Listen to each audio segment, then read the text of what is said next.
Assalamualaikum warahmatullahi wabarakatuh. Selamat pagi, salam sejahtera bagi kita semua.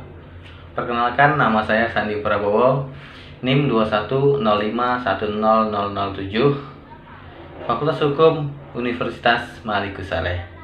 Nah, baik, pada pembahasan video saya kali ini saya akan menjawab serta menjelaskan soal ujian akhir semester terkait mata kuliah Hukum Perdata. Nah, yang pertama, mengenai manusia dan badan hukum sebagai subjek hukum. Nah, apa yang dimaksud dengan subjek hukum? Nah, subjek hukum adalah pendukung hak dan kewajiban. Pendukung hak dan kewajiban ini disebut orang. Orang dalam pengertian hukum terdiri dari orang pribadi dan orang badan hukum. Individu manusia adalah subjek hukum dalam arti biologis sebagai fenomena alam, sebagai makhluk budaya yang memiliki akal, perasaan, dan kehendak. Nah, sedangkan badan hukum adalah subjek hukum dalam arti yuridis sebagai gejala dalam kehidupan masyarakat, sebagai badan ciptaan manusia yang berdasarkan hukum, yang mempunyai hak dan kewajiban seperti manusia individu. Nah, secara yuridis ada beberapa alasan mengapa manusia sebagai subjek hukum. Nah, yang pertama, manusia memiliki hak subjektif yang telah ada sejak manusia berada di dalam kandungan. Nah, hak subjektif ini akan hilang ketika manusia itu meninggal dunia. Nah, yang kedua, otoritas hukum, yang berarti kemampuan untuk menjadi subjek hukum, yaitu sebagai pendukung hak dan kewajiban. Nah, kemudian mengenai badan hukum, ialah subjek hukum yang tidak berjiwa seperti manusia, sehingga badan hukum tidak dapat melakukan perbuatan hukum sendiri, tetapi diwakili oleh manusia biasa. Orang-orang tersebut bertindak bukan sebagai dirinya sendiri, melainkan atas nama badan hukum.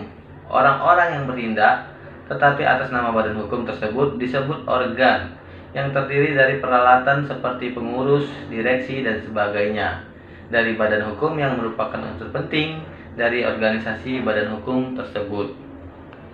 Nah, kemudian yang kedua, mengenai hak milik gadai, fidusia, dan hak tanggungan. Nah, apa yang dimaksud dengan hak milik? Menurut pasal 20 ayat 1 Undang-Undang Pokok Agraria, hak milik adalah hak turun-temurun terkuat dan terpenuh yang dapat dipunyai orang atas tanah dengan mengikat ketentuan dalam pasal 6. Berdasarkan ketentuan tersebut bahwa sifat-sifat hak milik membedakan dengan hak-hak lainnya. Nah, selanjutnya hak tanggungan. Pada awalnya dikenal sebagai hipotek atas tanah yang diatur dalam Kitab Undang-Undang Hukum Perdata.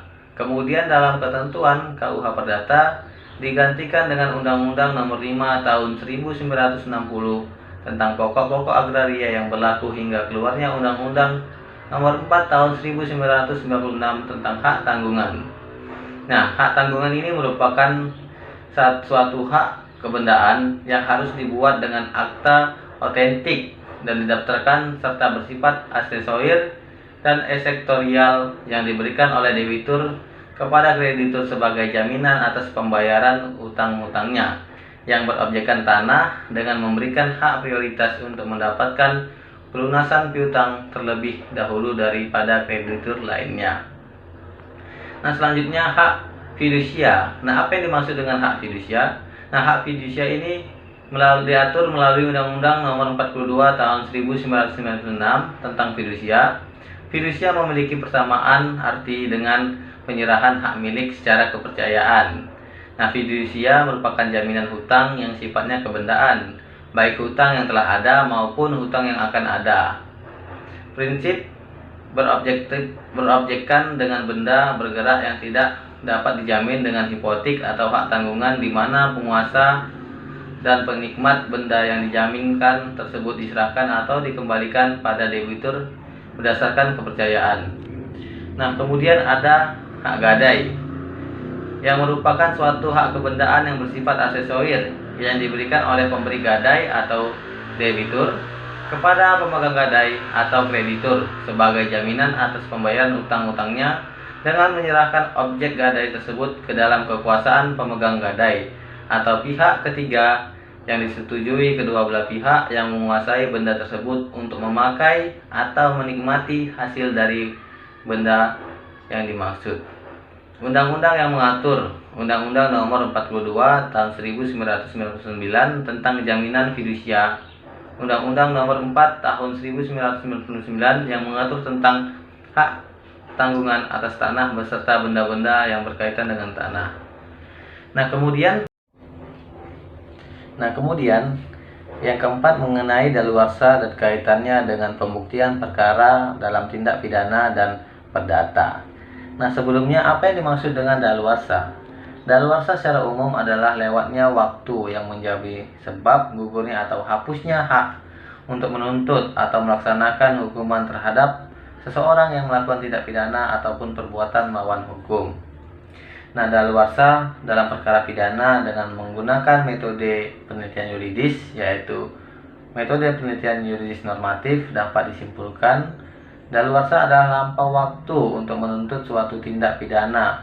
Begitu suatu tenggang waktu menurut undang-undang berlaku dalam pasal 78 KUHP dan aturan lain di luar KUHP, maka daluarsa menggugurkan wewenang untuk memproses hukum terhadap pelaku, baik tenggang waktu itu berlaku sebelum perkara memulai ataupun selama berlangsungnya tenggang waktu daluarsa berada dalam stadium bahwa alat penegak hukum tidak dapat lagi melakukan proses hukum itu 1 tahun bagi semua pelanggaran dan kejahatan yang dilakukan dengan percetakan 6 tahun bagi kejahatan yang diancam dengan pidana denda, pidana kurungan atau pidana penjara paling lama 3 tahun, 12 tahun bagi kejahatan yang diancam dengan pidana penjara lebih dari 3 tahun, 18 tahun bagi kejahatan yang diancam pidana mati atau pidana penjara seumur hidup bagi orang yang pada saat melakukan perbuatan usianya belum 18 tahun, masing-masing tenggang waktu untuk daluarsa di atas dikurangi menjadi 1/3. Nah, kemudian daluarsa dalam perkara perdata diatur dalam KUH Perdata ialah daluarsa atau lewat waktu yang berkaitan dengan adanya jangka waktu tertentu yang dapat mengakibatkan seseorang mendapat suatu hak milik atau acquisitive perjuring, atau juga karena lewat waktu menyebabkan seseorang dibebaskan dari suatu penagihan atau tuntutan hukum atau inquisitive perjuring. Dalam hukum tindak perdata terdapat salah satu pasal yang mencakup penjelasan mengenai daluarsa, yaitu pasal 1967 KUH Perdata. Itu adanya tuntutan hukum dengan segala sifat baik kebendaan ataupun bersifat perseorangan dapat dihapus setelah lewat waktu 30 tahun. Nah, yang kelima mengenai perbedaan perikatan dengan perjanjian menurut KUH Perdata. Perikatan adalah suatu perhubungan hukum antara 2 orang atau 2 pihak, berdasarkan mana pihak yang berkewajiban untuk memenuhi tuntutan itu. Sedangkan perjanjian adalah suatu peristiwa di mana seseorang berjanji kepada orang lain atau di mana 2 orang itu saling berjanji untuk melaksanakan suatu hal. Sebagai contoh, suami dan istri dengan mengikat diri dalam suatu perkawinan dan hanya karena itu pun terikatlah mereka dalam suatu perjanjian bertimbal balik akan memelihara dan mendidik sekalian anak mereka. Nah, adapun yang keenam mengenai identifikasi atau rumusan masalah dan jawaban dari kesimpulan tugas paper, yaitu mengenai eksistensi hukum perdata di Indonesia dan persinggungannya di dunia hukum internasional. Kesimpulannya, di Indonesia sendiri hukum perdata digunakan untuk mengatur tentang hubungan antar orang perorangan dengan tujuan melindungi kepentingan orang yang merasa dirugikan tersebut, yakni hukum perdata BW atau Budgeting Workbook yang dikodifikasikan menjadi Kitab Undang-Undang Hukum Perdata. Keadaan hukum perdata Indonesia saat ini masih berbentuk majemuk, beraneka ragam dan warna, di mana hukum perdata sekarang ini tidak hanya terbatas pada Budgeting Workbook saja, melainkan juga banyak peraturan perundang-undangan lain yang muncul seiring perkembangan waktu. Klasifikasi dasar pembagian hukum perdata saat ini terbagi menjadi 2, antara lain yang pertama hukum perdata tertulis dan yang kedua hukum perdata tidak tertulis. Nah, hukum perdata internasional ialah semuanya kaedah dan asas hukum yang mengatur hubungan melalui ketentuan yang tidak boleh dilampaui negara atau hukum yang mengatur hubungan hukum perdata, sedang para pelaku hukum yang masing-masing tunduk pada hukum perdata nasional yang berlainan. Sedangkan hukum internasional adalah semuanya kaidah dan asas hukum yang mengatur hubungan atau persoalan yang melalui ketentuan yang tidak boleh dilampaui negara atau hubungan internasional yang bukan bersifat perdata. Nah, persamaannya adalah bahwa keduanya mengatur hubungan atau persoalan yang melalui ketentuan yang tidak boleh dilampaui negara internasional.